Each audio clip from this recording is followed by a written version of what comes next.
and welcome back to another episode of Halftime TV. Naranda Brown here, your host, and today we'll be doing a preview to the Issa Boys and Girls Champs, sponsored by GraceKennedy, of course, and they're celebrating their 100th year of operation.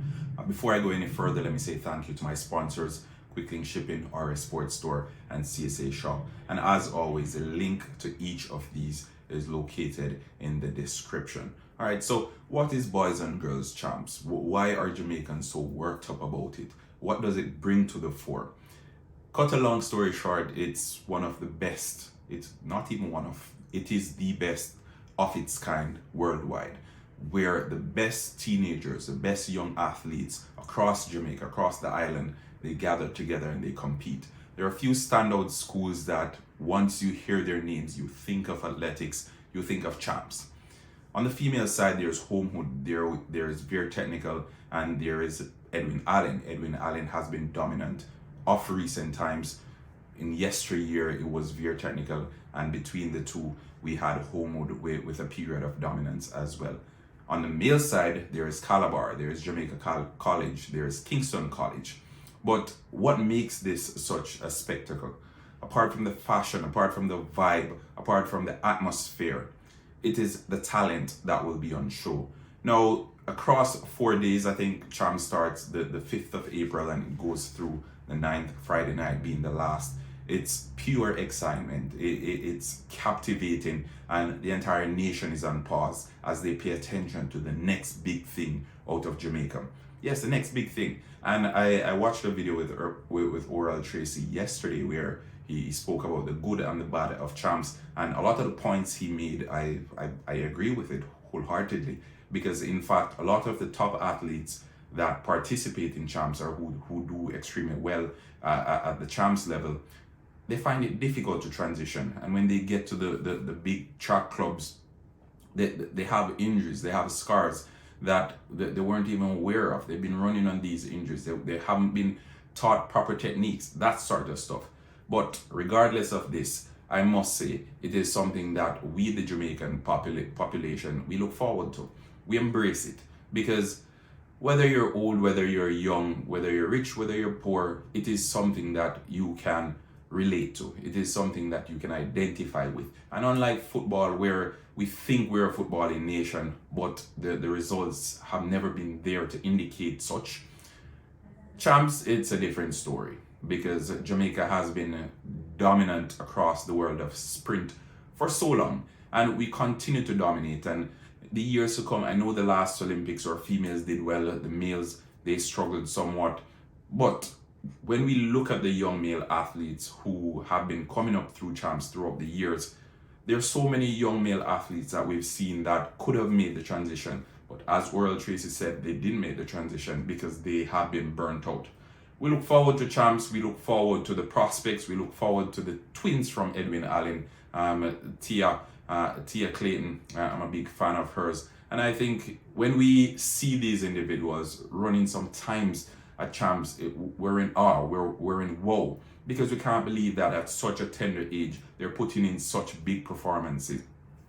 This year's champs will be different because it's the first champs after the hiatus of COVID-19, where they had to perform behind closed doors, where the entire atmosphere was missing. It was just different. And last year's champions, I think it was Jamaica College, they'll be looking to retain this year's champs. But I think Kingston College will have something to say in that regard. Calabar, I haven't heard much about them, but the two big names that have stood out so far, the two big names that have been regurgitated throughout the media and throughout the population, have been Jamaica College and Kingston College. Who knows what this will befold? Who knows what the end result will be? We will have to wait until Friday, the 9th of April, to see what exactly the outcome will be. But what I can promise you is this year's champs will be something different, something like we've not seen before. And we've seen the games at Sabina Park, the Red Stripe Premier League games, and we've witnessed the atmosphere. Folks have been in lockdown for so long. All that energy, all that excitement, just the opportunity to be outside. And in addition to that, because before champs, before COVID, sorry, Champs was a spectacle. It was always exciting. There was never a dull moment. Folks from near and far, they made the effort to ensure that they were in the stands, even if their schools weren't participating, even if their school only had one athlete or only two athletes. They made the effort just for the excitement, just for the atmosphere. And consider what it would be like this year when folks have been without champs. For last year, they were without champs, and now they'll be given the opportunity to be back in the stands. I think the homecoming of the fans, some may say, it will be ecstatic. And as I sit here and I look forward to champs as well, I know that there are certain schools that will definitely blow others out of the park. Edwin Allen, for example, I don't think there's any competition whatsoever. I think they will win this year's females champs by a country mile. St. Jago, they may be close runner-up in the girls champs. Let's see how that plays out. But I can say hands down that Edwin Allen goes into this one by far the favorites. The youngsters that they have who've been performing well for Jamaica, they'll be taking that form back to the high school level again. And I expect nothing but pure class, pure dominance from Edwin Allen, who has been a sprint factory throughout the years. And not only a sprint factory, because they've been competing in a number of different events.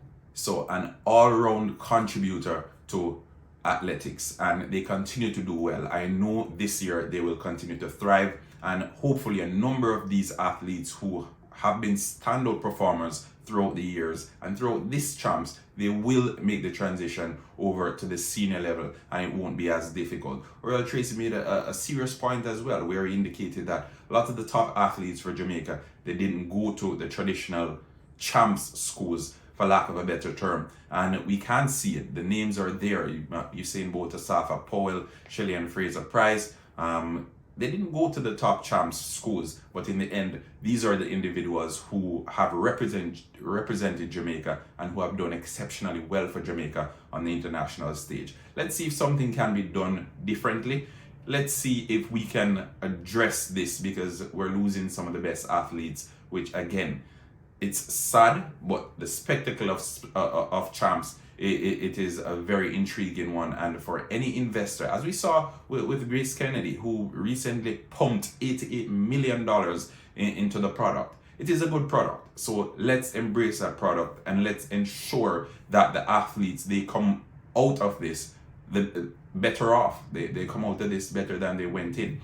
Because at the end of the day, if we are only getting the athletes that didn't do so well or weren't so exceptional or didn't go to the traditional champs schools, then an argument could be made that the best athletes at high school level, or even some of the best athletes for Jamaica, didn't get the opportunity to represent us at the senior level. Think about it. This year's champs, a spectacle to behold, the homecoming of the fans. We're excited, we're ecstatic. I'm predicting Kingston College on the side of the males, and Edwin Allen, as always, on the side of the females. Let me know what your predictions are. Leave them in the comment section. And remember, folks, like, share, subscribe. Randy Brown here saying I hope each and every one of you has a productive week. Until next time, bye-bye.